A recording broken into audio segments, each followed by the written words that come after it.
Okay, so this is a presentation, how to choose the right user-centered design collaboration style. So I should introduce myself. So my name is Neil Turner. I'm a lead product designer at a company called Redgate Software, based in Cambridge in the UK. And Redgate creates software for managing databases and for managing the database development. So as I said, the talk is about user-centered design collaboration. So let's talk a little bit about user-centered design before I start talking about some different collaboration styles and when you might use them and how you might use them given the different scenarios. So user-centered design is quite a broad term, and there are lots of different user-centered design processes. We have things like the double diamond process from the Design Council in the UK. We have now things like a triple diamond process, so added an additional diamond to that process. Lean UX process, maybe where there's an emphasis on rapid learning and iterating, and processes that may be a bit of a mashup of design thinking and lean UX and agile. And aside from being user-centered, or hopefully being user-centered, something else that these processes all have in common is the importance of collaboration. You know, user-centered design, it's very much a team sport. And a user-centered design project, really collaboration is really key to the success of that project. And that's not just working with users, whether that's through user research, usability testing, that sort of thing, but working and collaborating with all those different stakeholders that are involved in that project. So that might be other designers, engineers, business stakeholders, project managers, product managers.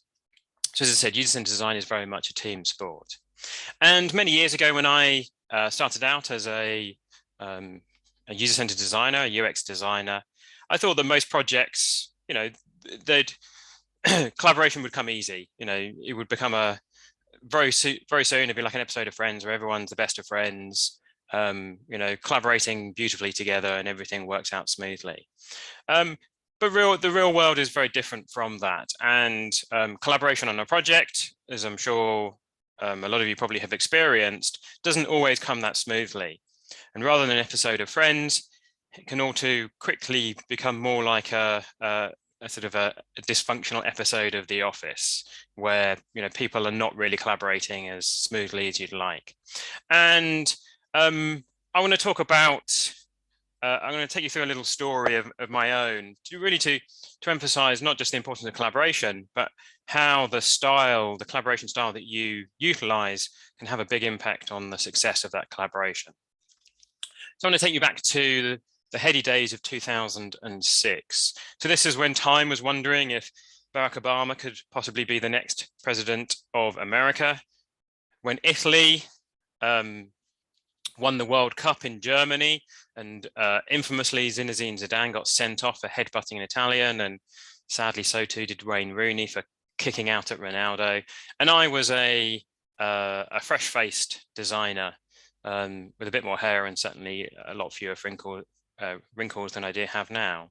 And at the time I was working for a online retailer called John Lewis, not just online, a big department store in the United Kingdom, so selling lots of different things, all the way from sportswear, home goods, kitchen goods, you know, you name it, they sell it, and have a pretty big website in terms of selling those items as well. So I was part of the UX team at johnlewis.com, working very closely with a web design team.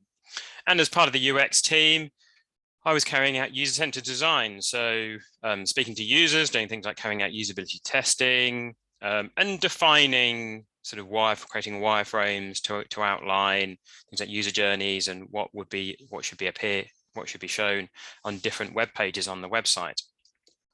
And as part of that, I was working closely with the web design team to implement these designs. And that proved to be more challenging than I hoped. You know, it wasn't all that collaboration and kind of working together wasn't working as smoothly as I hoped it would. And at the time, I kind of put it down to the fact that web designers, UX designers, you know, we're different types of designers. We don't necessarily understand how each other work, although we're doing often very similar sort of things. So it's kind of natural that it's not always going to work out that smoothly. And there was a particular designer who really was finding it was a challenge to collaborate with this particular designer. And I think whilst at the time I kind of put this down to some of the differences between the different types of designers, in hindsight, I think a large part of that challenge was actually the collaboration style that I was using in this particular instance. You see, by creating these kind of very well-defined sort of wireframes, I mean, these were really, this was before sort of agile and before cross-functional teams became the norm, I guess. So by creating these very in directive wireframes, it was almost like I was taking a very directive approach to this designer and to the web designers. I was kind of saying, right, like this is how it should go. This is what you do. This is, if this happens, this you should do this. A bit like the sort of approach that maybe like a driving instructor might take to someone that really doesn't know what they're doing. But the thing is, I was working with a team of web designers that did know what they were doing. They knew a lot about web design. They knew a lot about UI design. They knew a lot about UX design. So taking this very instructive approach wasn't the right sort of approach in this instance, and I think that was where a lot of those challenges came about. And actually, in hindsight, more of a coaching approach or even kind of a pairing, sort of working very closely with that designer or with those designers would have been a much better style in this particular instance. And I'll talk a little bit about, I'll talk about some different collaboration styles. And certainly this is something that I learned and have learned as a designer, the importance of flexing that collaboration style and thinking about actually, given who I'm working with, given what we're looking to do, what sort of style is most appropriate. And I'll talk about 4 key collaboration styles. I'll talk about what they are, when you might use them, and some things to think about. And they are more of an instructive style. So in the instance that I talked about, that sort of very directive, very instructive style maybe wasn't the best style to use, but actually sometimes it is a very good style to use. I talk about sort of pairing, so working together to problem solve together. Coaching, so more of a sort of a coaching style to help build working with someone, and more of a delegation style. And this is kind of really based on a lot of the thinking behind the sort of situational leadership, really applying it. So whereas situational leadership and that sort of thinking, that sort of framework tends to be more in terms of a leader working with maybe their reports or with other people, I think a lot of this framework and this thinking can work really well, kind of collaboration in general. So whether that's peer-to-peer collaboration, whether that's collaborating as an expert with non-experts, or even as yourself a non-expert collaborating with other experts. So as I said, there's kind of 4 styles here. So how do you know what sort of style to use? So really that comes down to 2 fundamental things. That comes down to what are you looking to achieve? What is the task? What are you looking to collaborate on? And who are you working with?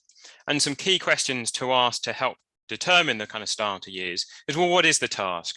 What are you trying to achieve? What are you collaborating on? And importantly, is that task understood? So do you have a kind of a shared understanding in terms of what is expected and what that task is? Because if you don't, then again, that can lead to collaboration challenges. And in terms of who you're working with, have they done that task before? Is this the first time they've done it? Have they done it loads of times? And how do they feel about doing that task? Are they excited? Are they concerned? Are they, motivated? Are they not motivated? Because again, that can help influence and inform the kind of style that you might take. And I'll talk, and we'll look at a high level in terms of that sort of competence and experience on the task, and then confidence and commitment, because that again can help inform the kind of style to use. But it's worth saying that, very much it depends, and a lot of these styles, they're not mutually exclusive. So it's not like, right, you just take this style, you just take that style. Again, it's often about kind of flexing. So let's look at the this kind of first style in terms of more sort of instructive style. So as I said, in the story I talked about, this probably wasn't the right sort of style to take, but actually a lot of the time, this can be a really good style to start someone with, and especially if they're have very little experience of the task. Maybe they've never done it before. So again, the sort of style that maybe a driving instructor might take. You can imagine if someone is learning to drive and that driving instructor takes more of a kind of coaching approach. It's kind of like, here we go, you get on with it, and I'll just chip in when I think that you need some help. That's not going to be the best style for someone that doesn't know the first thing about how to drive. So this is a very good style for this kind of keen beginners. So something that has very little experience doing that task, but they're motivated, they're enthusiastic. So here the important thing is about providing very clear instruction, very clear direction. And maybe before doing that, just clarifying understanding of the task, making it very clear what is expected, what needs to be done. And then even if you're like in this instance, you're directly working and you can direct with them, that's not always possible. So certainly having those kind of clear instructions and very regular check-ins, you want to have that very regular kind of feedback loop if you're not kind of directly working with that person. And then as someone builds up some experience, a bit more experience with that task, you don't necessarily want to continue doing, well, you probably don't want to continue doing that instructive approach because you want them to get them to start thinking for themselves rather than just kind of taking instructions. And this is where pairing can be really effective.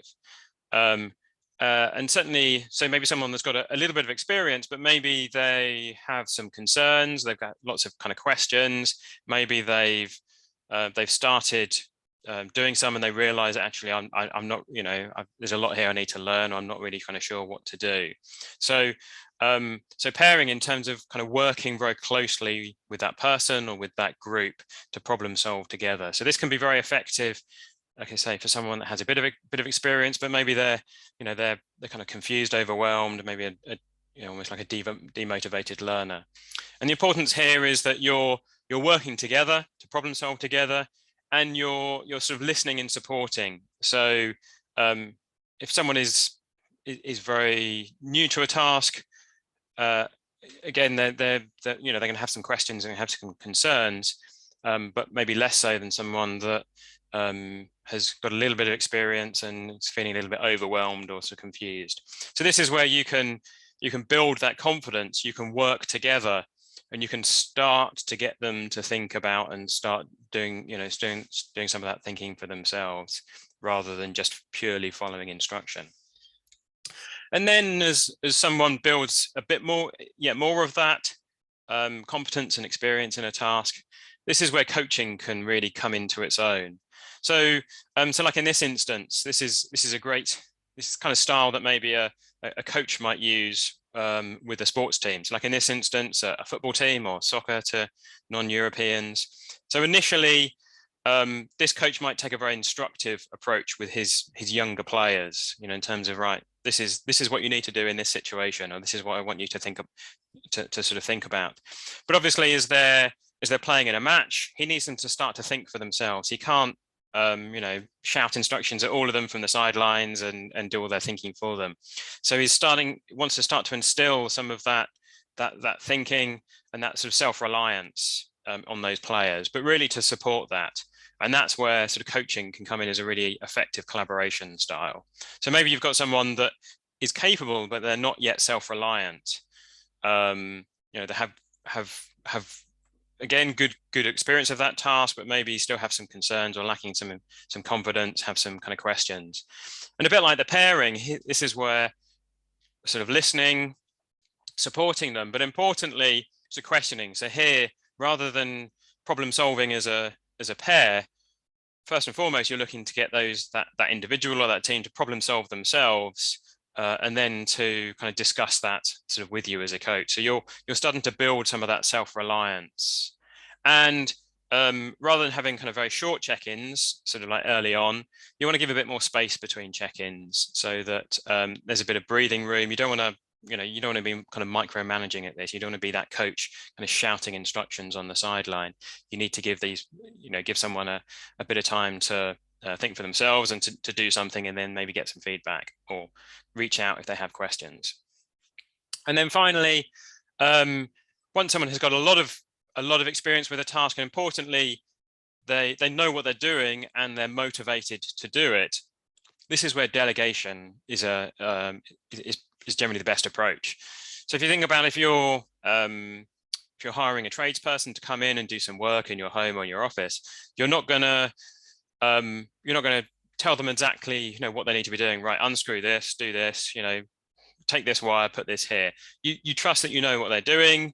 You're going to set the expectations, tell them that define the task that needs to be done, maybe answer any questions, and then you're going to kind of just let them get on with it. And really, this is that's kind of some of the fundamentals of good delegation around.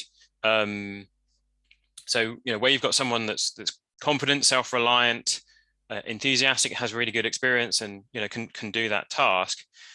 You want to support that autonomy. Make it very clear in terms of setting expectations and having that sort of shared understanding in terms of what needs to be done, and maybe if there's questions or there's sort of queries, how to deal with those, how to maybe have that visibility of how things are going, but importantly, not to get in that way. So again, certainly not to micromanage or to get in the way of someone that really knows what they're doing. So at a high level, we can see that depending on someone's or a group's competence and experience on a task, their confidence and their commitment can help inform these different collaboration styles. But this really is an instance where it depends in so much as it will depend on the situation, and these styles are not mutually exclusive. There might be aspects of collaboration where maybe pairing with someone makes sense, or maybe there's aspects where more of a coaching approach, or if there's aspects of a task that someone really doesn't know much about, maybe that kind of instructive sort of approach. So again, there might be a bit of flexing. So what I'm going to do is sort of walk through 3 scenarios. We're going to play a short game of match the collaboration style given those scenarios. So the first one of these is, and for each of these scenarios, I want you to imagine that you're a user-centered designer, or kind of a UX designer, working with this person or with this group, because it's worth pointing out that this kind of a framework, it works very well. It's not just applicable in terms of thinking about working with someone at that individual level, but also at that kind of group level as well. So the first one, let's say, imagine you're a designer working with Simon. So Simon is a front-end developer. He's got a little bit of UI design experience, but certainly much more comfortable coding than critiquing. And you're working with Simon, you're collaborating with Simon, who is updating the UI for maybe a website, an application with a new design system, so a new kind of front-end design system. And as part of doing that, keen to update that and to see maybe if there's any usability issues that come up, and resolve those usability issues, and make sure that the user experience is maintained, or if not improved, with that new design system. So I want you to have a little bit of time to think about, well, given Simon's competence and experience with this sort of a task, his confidence and commitment, what sort of style might you use? And again, there might be aspects of different styles, but what's, I guess, the kind of key style that you'd use in this instance? Have a little think. So I think in this instance, a really good style would be to pair with Simon. He's got a little bit of, he's got some experience, but maybe it's not something that he's really comfortable with. He might have some concerns or certainly some questions around some of this. So you don't necessarily want to take that instructive approach. He's probably not yet in the point where you can kind of coach him, and certainly not delegate with him. So probably pairing with Simon in this instance would be a really good collaboration style to use. So for this next scenario, imagine again you're a user-centered designer, a UX designer working with a development team. So as I said, this kind of a framework, it can also be applied for working with teams and with groups. So let's say you're working with a cross-functional or a development team, and they have relatively little, or they have very little experience of user-centered design, of working with users, but they're really keen to start to do that, start to bring that into their development process. And so they'd like to collaborate with you to help do that in terms of, well, what would be a good approach to take and how would they do that? How would they start to, maybe validate ideas from users, speak to users to find out what's important to them and their needs and their requirements. And having done that, to identify maybe sort of user insights that they should be acting on. So again, think about as a domain expert here, working with non-experts,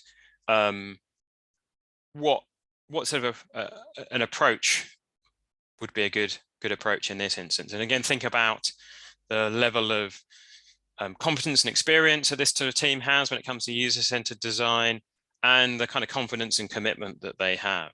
And again, there might be different sort of approaches, and certainly in this instance you might use depending on what you're doing. But what's one of the key styles that you would use? So I think initially anyway, probably an instructive style would make sense here. You've got a team that has very little experience, so it's in terms of, okay, starting to kind of direct them in terms of what sort of approach they could take and what they could be doing, and then as they gain a bit more experience, certainly sort of pairing. So for example, whether when it comes to things like user research sessions, certainly initially sort of pairing with them, maybe running them with the team, and then similarly with things like analyzing sort of research outputs and research sort of findings. And then finally, as I said, this kind of collaboration style can also be very effective sort of peer-to-peer sort of collaboration. So not just in terms of from a leadership perspective, or even kind of working with more senior stakeholders and leaders. So I want to imagine, so again, you're a user-centered designer, UX designer, and you're working with Miguel, who is a very experienced UX designer. So you're collaborating with him, and really you want to utilize his experience. So maybe you're working on a project and you want to work with him in terms of helping to define the best sort of approach, the best sort of user-centered design approach for that project, and maybe to explore some of those design ideas with him, really again just to really utilize his experience as a UX designer. So again, I want to think about, when you think about what sort of collaboration style might you take in this instance, given your level of competence and experience and Miguel's, and sort of confidence and commitment. So I think in this instance, probably utilizing Miguel in terms of as a coach, in terms of as I say, being able to utilize his experience, and so, and when thinking about these kind of collaboration styles, it's great in terms of thinking about, well, if I'm working with this person, what style should I take? But you can also use it to say, if I'm working with this person, what style would I like them to be taking? So in this instance, you say, well, look, Miguel, I want you to help coach me, so if rather than being very instructive or that, telling me what to do, I say, I want you to take this kind of coaching approach. And there might actually be aspects where maybe you can delegate, you can kind of divide and conquer some parts of it and say, well, actually, I kind of know what I'm doing. I'm motivated. Miguel is the same. So let's divide and conquer. Let's delegate some of those tasks. That might be a good approach here.